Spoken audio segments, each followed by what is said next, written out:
Just Jeff TV is brought to you by Variety and Production. Now offered in New York City and Miami.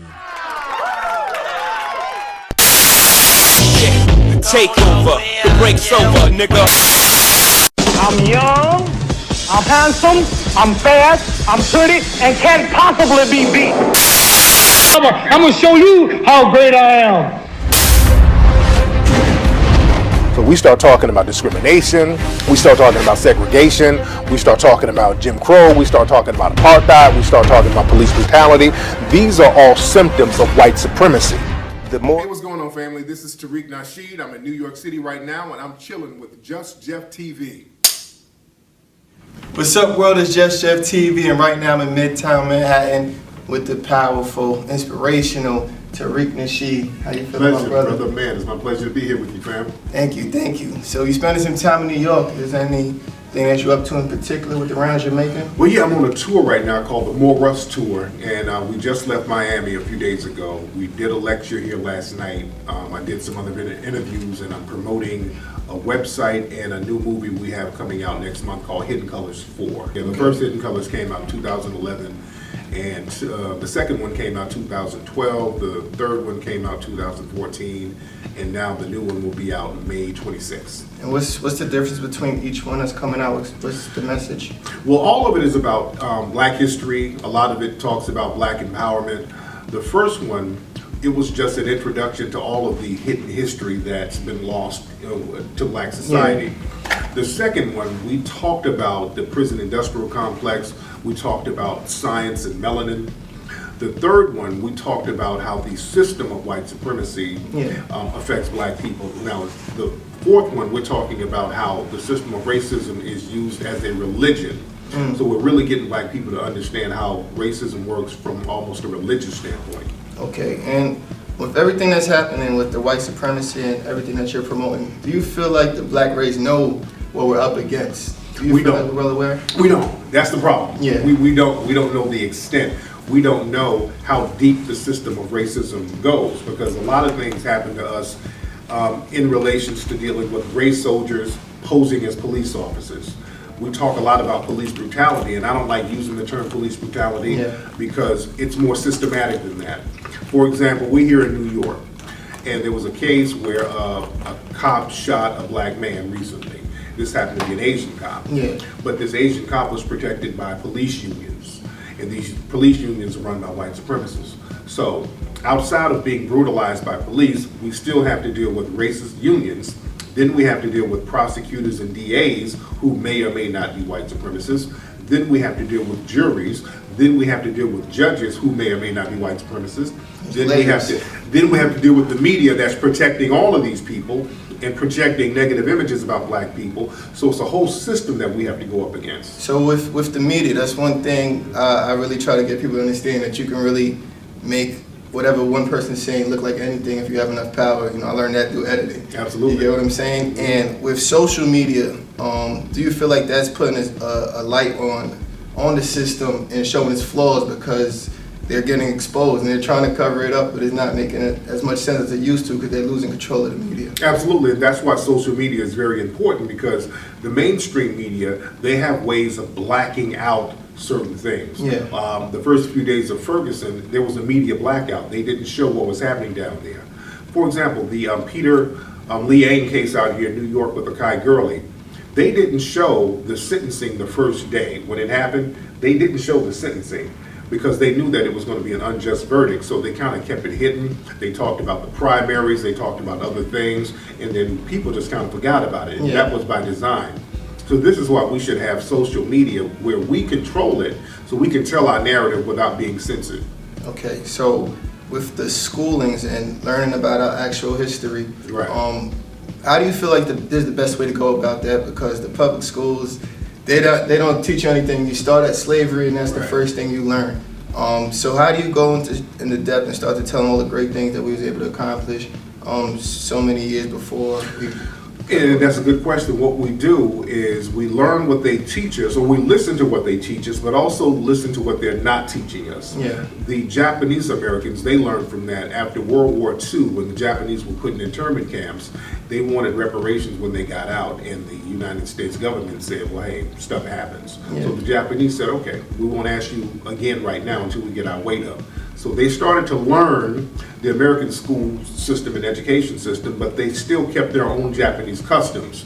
So they would learn how to build things and make things here and take that technology over to Japan. And the Japanese built up a multi-trillion-dollar economy. So when they came back to the United States saying, hey, what's up with the reparations for our people, the reparations came through. So you have to build power by having a code of conduct, just like the Japanese and other marginalized groups have. Have a code of conduct within your group, but still learn the game by dealing with the dominant society. Yeah, because that's one thing I was interested in, because I look at a lot of other cultures. Although there's a bunch of laws, that may separate them from doing what they need to do, they still find a way to get things done without asking for help or just figuring it out on their own as far as what's happening. Right. Do you feel like the black community have that? Do they have that structure, that principle? No, because we're the only group that we have our own government who will back up the deliberate sabotage of black progress. No other group has that. As a matter of fact, other groups are allowed to come in and thrive over us. So we have to look at the government's role in that. Because there were many thriving black communities all around the country, but the government deliberately sabotaged them. We look at Wilmington, North Carolina. That was a prosperous black area. The white supremacists burned that place down. Tulsa, Oklahoma was another prosperous black area. They came in and burned that down. There were several cities that had prosperous business districts, like Mink Slide out in Memphis, Central Avenue in Los Angeles, Overtown in Miami. And the government just ran freeways right through those cities and destroyed the business district. So we have to look at how the government backs up sabotaging of our progress. Okay. So as a young black entrepreneur, I do the show. I have a marketing production company. We trying to make things happen. What message are you putting out there for the youth, like similar in my shoes, that's trying to start to move forward? Okay. Number one, as a youth, as a black youth, most likely you're going to have somebody in your family, maybe your mom, dad, or granddad, who's a coon. Don't follow their footsteps. Because a coon is any person who uses negative stereotypes and deliberately sabotages black progress in exchange for some type of gain, either financial or social gain. And people who do this do it to harm black people collectively. That's what a coon is. Okay. So a coon is somebody who will go on television and say, what about black on black crime? And they give him a little paper, and he knows what he's doing is harming black people collectively. That's the definition of a coon. Okay.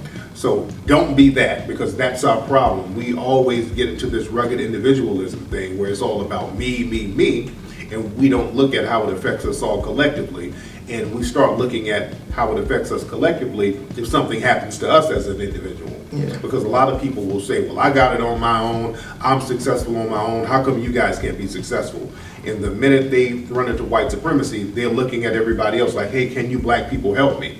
So we can't have that Johnny-come-lately mentality when it comes to black empowerment. It should be a 24-hour-a-day thing. Okay.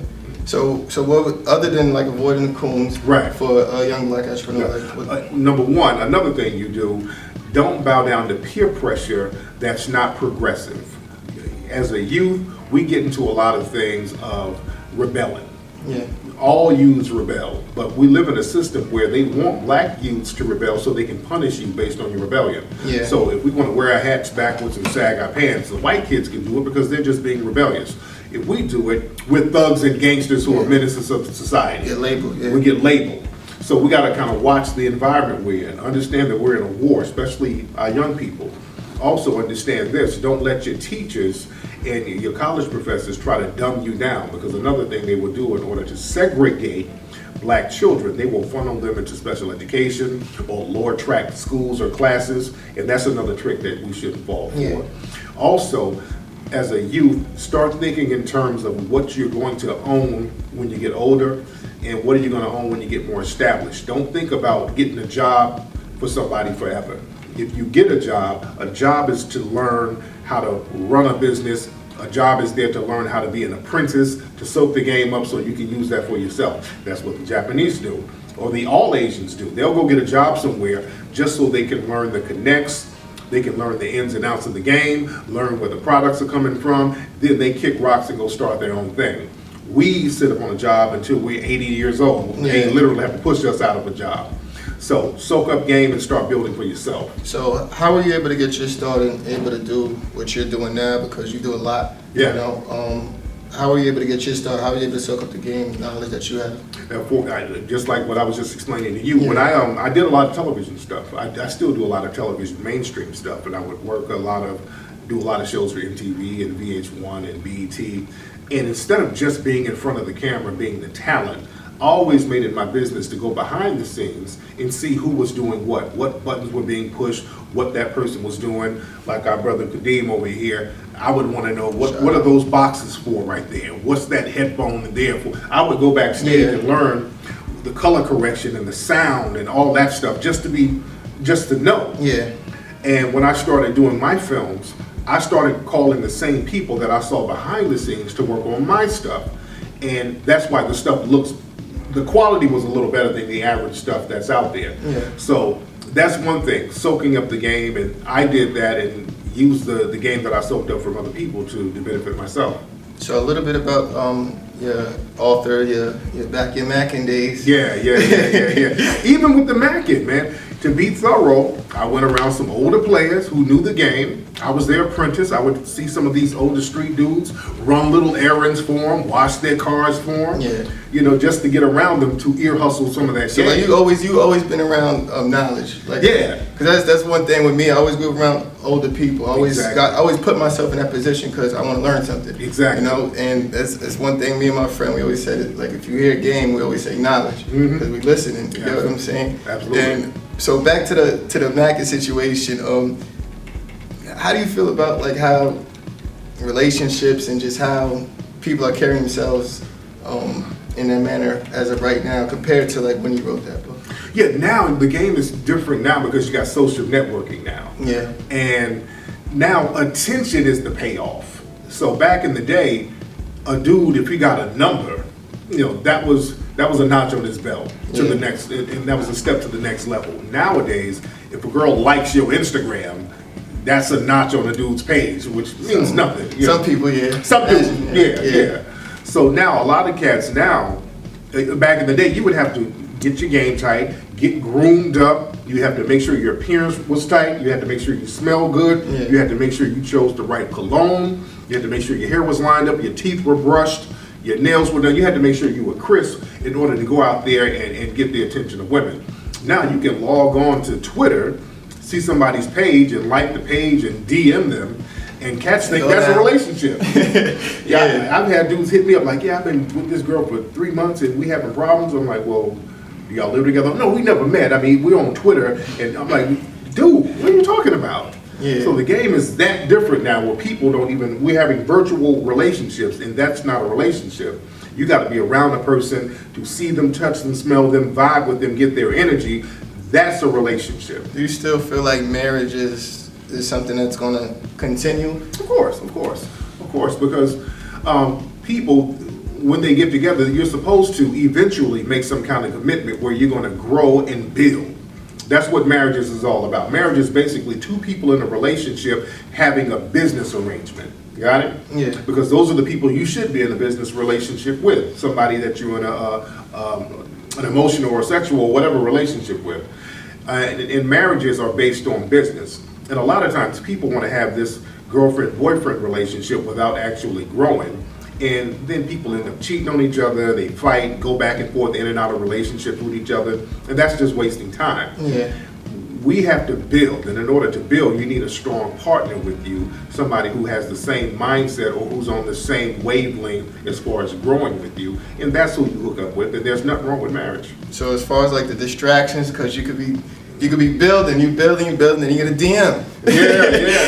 Yeah. They throw you off your game. So Yeah. And look, that's part of the game sometimes, man. That's why, I was talking on another interview the other day, and I was talking about how sometimes if a dude is powerful, He might need that mistress, and a lot of women didn't like that. You know, because when you look at history, when you look at powerful men, a lot of powerful dudes, they had the mistress. Everybody knew who the mistress was. And my man Ice-T, I love Ice-T the rapper, but I love when he drops game. He had a saying. He said, all men need 3 women in their lives. They need their wife, their mistress, and a hoe. At the same time. Yeah. And the key is to get all 3 of those women in one woman, which is rare. Let's tie it in. You gotta tie it in. So with the public speaking, that's one thing me personally I want to start to get into. Because I do the radio shows when I'm getting interviewed, you know, and I preach a lot about, you know, starting businesses. That's what we do with the marketing production company. Right. We help people business, entertainment, events. We help people grow. Okay. You know, give them options, let them know it's actually possible. Absolutely. So what's some of the messages that you're getting out there within your public speaking? Yeah, with public speaking, I always tell people this because public speaking, people fear that more than death. They did a survey, and between speaking in public and death, people will choose death over public speaking. People are terrified over public speaking.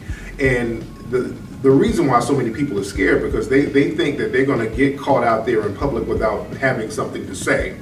That's why it's very good to only chop up game or do public speaking about things that you are knowledgeable about. That's going to make you comfortable. That's why I don't mind. I've spoken in front of crowds of thousands, and I've done it for years because I'm just talking about what I know and really my life experiences. And that's the thing about public speaking. When you generate life experiences, you'll have stuff to talk about. So basically, you're talking about yourself, but you're relating it to other people. And that's going to make you calm down because a lot of times we're so focused on what are they going to think. Don't worry about that. Just worry about telling the truth, and the audience is going to feel your truth. Definitely. So, with the moves that you're making as far as all the pro-black stuff, what's some of the negatives that you run into, you know, with the situations while promoting this message? Well, you know, we live in a system of white supremacy, man. So anytime we start talking about black empowerment, you know, the white supremacists are always going to do a pushback. And that's with any of us. Look at Beyonce. You know, Beyonce is doing her thing where she's embracing her blackness, and she's received the most negative publicity in her career recently. So we have to stop being afraid of embracing ourselves because other people are going to feel uncomfortable. The fact that they're going to feel uncomfortable about us embracing our heritage, that's the problem.